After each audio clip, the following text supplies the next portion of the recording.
Shade's Breath was the first thing that I pulled up, and it actually is sick as hell. 1 and a black for an instant. I didn't even realize it was an instant either. That's actually really cool too.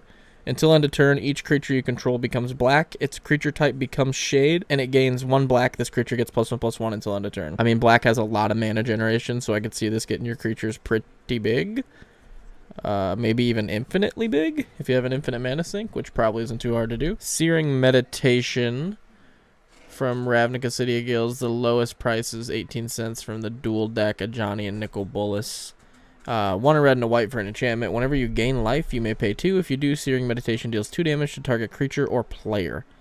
Sure, if you're in the life gain deck, why not, dude? Gaiji's great. Gaiji Honored one. This is an OG. This came out in the Commander 2013 decks. New Capenna came out with one. That's cool. 27 cents. 2 a red, a green, and a white for a 4/4. Whenever a creature attacks one of your opponents or a planeswalker an opponent controls, that creature gets +2/+0 until end of turn. This still seems good. Like, if you're Naya creatures, like, this seems like it'll just wipe your opponents off the fucking board. Here's some Menagerie. 3 and 2 black for a sorcery. Choose a creature card with converted mana cost 1 in your graveyard. Then do the same for creatures with a converted mana cost 2. And then a creature with converted mana cost 3. And then return those creatures to the battlefield. I think I'd consider that in my Scarab God deck. I'm gonna have to lay out how many 1, 2, 3 drops I have in my deck. Rampaging War Mammoth, 5 and 2 red for a 9/7 trample. Ooh, I like a red trampler, dude. Cycling X a 2 and a red. Discard this card, draw a card. Okay, when you cycle Rampaging War Mammoth, destroy up to X target artifacts. Oh, I am actually a super big fan of this card. It's just a late game bomb if it needs to be, but like the fact that you can cycle at instant speed is like, whoa.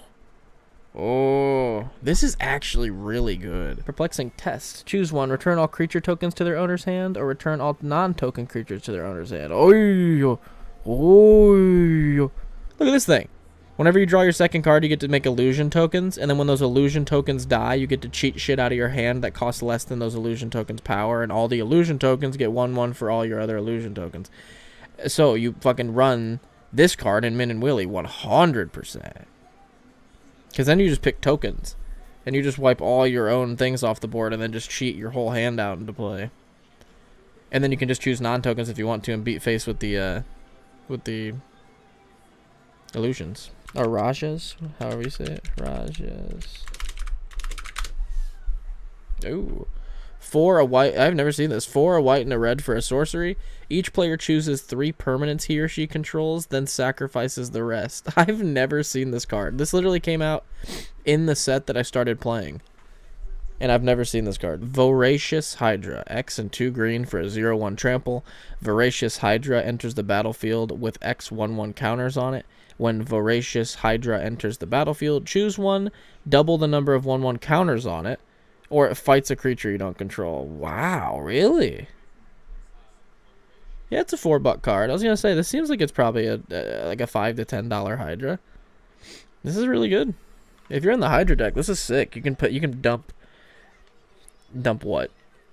7 mana for a 10/10, 10 mana for a 16/16. I mean, that doesn't seem too bad. Even if you're in a 1/1 counter deck that just uses like 1/1 counters off of stuff for like resources, this seems like a very good thing to just like have the 1/1 counters on. Ooh, Tauren Elemental, great card. 34 or 31 cents from Fate Reforged. 4 and a blue for a 3/5 flying. Whenever Tauren Elemental attacks, tap all creatures defending player controls. 3 and 2 hybrid Golgari. Put Tauren Elemental from exile onto the battlefield tapped. Activate this ability only anytime you can cast a sorcery. Tauren Elemental is very good. It just pretty much makes all your attacking stuff unblockable. It's a flyer, and if anybody happens to exile it, you can just get it back. Evolution Vat from Dissension is 52 cents. It's 3 colorless for an artifact. Pay 3, tap it. Tap target creature and put a 1/1 counter on it. Until end of turn, that creature gains 2, a green and a blue. Double the number of 1/1 counters on this creature. So Animar is a blue, a red, and a green for a 1/1 protection from white and black, which is just already a nutty protection.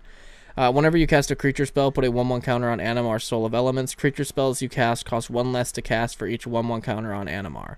So your creature spells cost 1 less for each 1/1 counter on Animar, and he gets 1/1s for playing creatures. And then you can just sit there and use Evolutionary Vat each turn. and pay 3, tap it, tap your Animar, pay 4, double the number of 1/1 counters on Animar, and then just start dropping like huge artifacts. I really, really like Animar. I think I'm going to pick one up, if I'm being honest. Mizium Trends Reliquat. 3 colorless for an artifact. It is 38 cents. You can pay 3. Mizium Trends Reliquat becomes a copy of target artifact until end of turn. That seems really good. 1 a blue and a red. Mizium Trends Reliquat becomes a copy of target artifact and gains this ability. Oh, okay, so you can just like hard turn it into something else, or you can just pay like 1 and then is it to like turn it into something else and then also like be able to morph it. I miss old cards that were weird. Oh, Blessed Reversal's kind of cool. 1 and a white for an instant. You gain 3 life for each creature attacking you. Now, hear me out.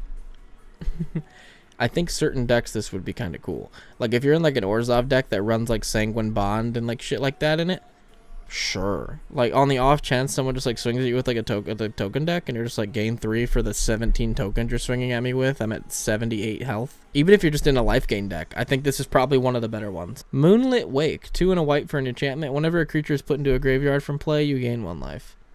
Again, if you're in a life gain deck, this is one of the better cards I've seen. Like, any card, any creature gets put into the graveyard. Okay, Bathing Light's actually sick, though. 1 and a white. It's 19 cents from Commander 2011. It came out in Ravnica City of Guilds. 1 and a white for an instant. Choose a color. Target creature and each other creature that shares a color with it gains protection from the chosen color until end of turn. I think very niche, like, case scenarios, this could be great. Whenever a land's ability causes you to add 1 or more mana of the chosen color, add 1 additional mana of that color. Cage Stone's super good. Makes all your stuff 1 bigger and doubles all your mana of that color. Yeah. If you're in a monocolor deck, maybe even a 2-color deck, this is a really good card. And $2.06 for this? Fuck yeah. Feedback Bolt might be able to kill somebody if you've got like a Dockside Extortionist. 5 and a red for an instant. Feedback Bolt deals damage to target player equal to the number of artifacts you control.